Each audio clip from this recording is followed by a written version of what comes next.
बुरी हालत है, यानी समझे धोबी पटका पड़ रहा है और ट्रिपल सेंचुरी की तरफ जा रहा है डॉलर। उनका डॉलर जो है तकरीबन 80 रुपए के राउंड अबाउट है इंडियन रुपी के, और हमारे यहाँ पे है 270। कितना ज्यादा फर्क क्यों आ गया, ये मेरा सवाल है। ये नहीं मैं कह रहा डॉलर कि वो कैसे बेहतर होगी। वो जो आप कंटेनर्स की बात कर रहे हैं, इस वक्त ये सूरत हाल है, आलमी एयरलाइंस ने धमकी दे दी है, उनके को $250 मिलियन से ज्यादा फंस गए कि फ्लाइटें पाकिस्तान में बंद कर देंगे। आज की बल्कि एक और खबर मैं बताना चाहता हूं आपको, जिसमें मैं तो खुश हूं।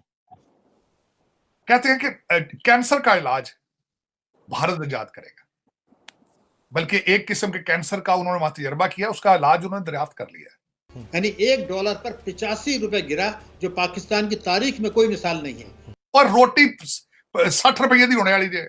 सारे चोर ने, शहबाज शरीफ चोर है, इमरान खान चोर है, जरदारी भी चोर है, और असि चोर है, हुक्मरान बनाया। जो आपके साथ इंटरनेट की और डिजिटल कंपनीज काम करती हैं, वो कह रही है कि पाकिस्तान के साथ वो राब्ता खत्म करने वाले हैं।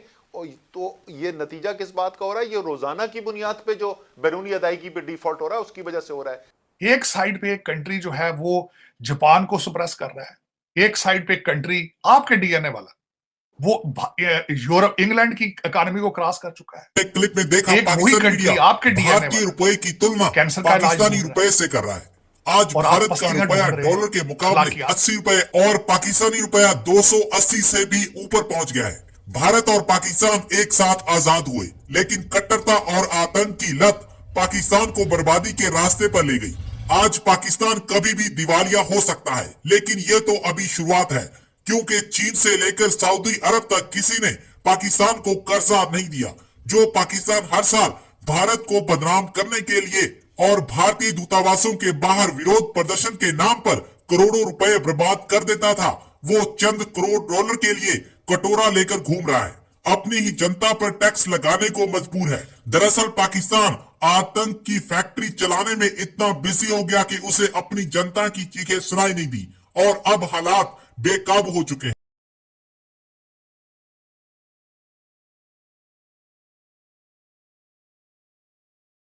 आज 21st सेंचुरी में जब दुनिया जो है वो इस वक्त स्पेस की बातें कर रही है, ओवर द होराइजन बातें कर रही है, आज की बल्कि एक और खबर मैं बताना चाहता हूं आपको, जिसमें मैं तो खुश हूं। कहते हैं कि कैंसर का इलाज भारत इजाद करेगा, बल्कि एक किस्म के कैंसर का उन्होंने वहां तजर्बा किया, उसका इलाज उन्होंने दरियाफ्त कर लिया।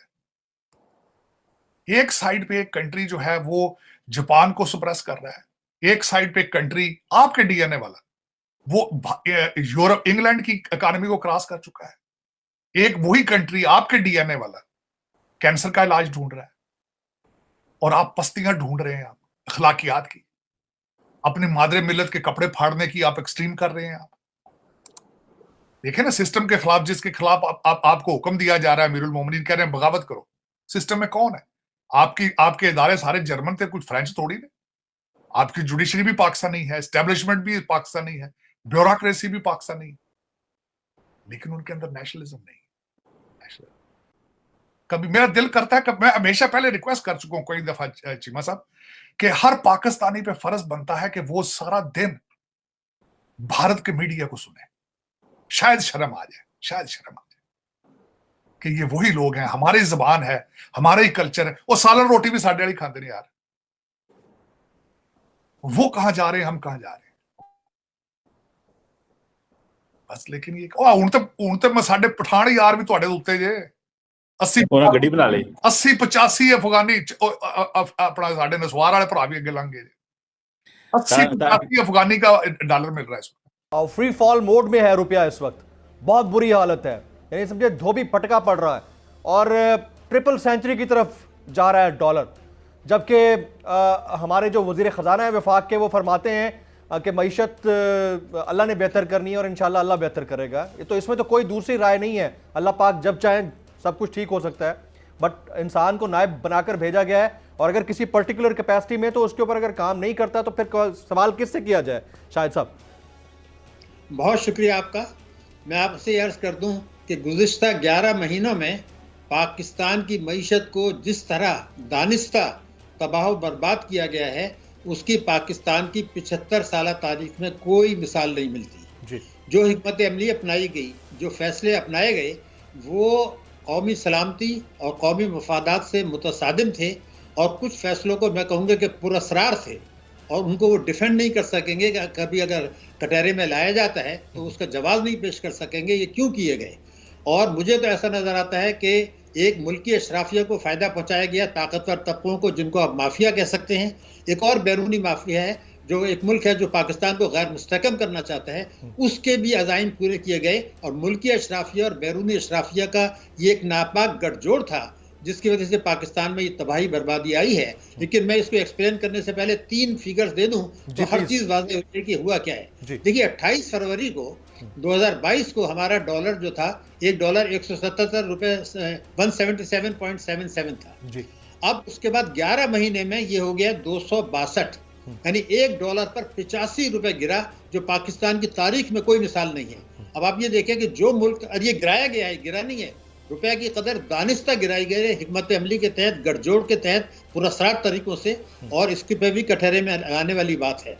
दूसरा ये था कि रिजर्व्स, हमारे रिजर्व्स 28 फरवरी से अब तक $12.5 अरब गिरे हैं 11 महीने में, यानी $1 अरब महीना, और इस वक्त जो है ना सिर्फ $3.7 अरब हैं। तो ये इन दो चीजों में बाद में मैं एक सवाल करना चाहता हूँ कि जब डार साहब तशरीफ लाए तो उनको ये पता था कि मिफ्ता इस्माइल के गलत फैसलों की वजह से किस्त मिलने में देर हुई है और हमें 1700 अरब के टैक्स लगा के IMF से किस्त लेनी पड़ी। मतलब ये था कि IMF अपनी शराइत को नरम करने के लिए तैयार नहीं था। तो मेरा सवाल उनसे ये है कि 27 अक्टूबर को जो उन्होंने चार्ज लिया तो ज्यादा से ज्यादा 10 अक्टूबर तक वो IMF से मामला तय कर लेते, वो तबाही बर्बादी नहीं आती। आप जितना डिले किया उतने रिजर्व गिरे, उतने रुपए की कदर गिरी। बुरे हालात हैं, उससे बदतर है। अभी आगे और होने हैं और नजर आ रहा है अच्छा नहीं होना, यहाँ पे अच्छा नहीं होगा।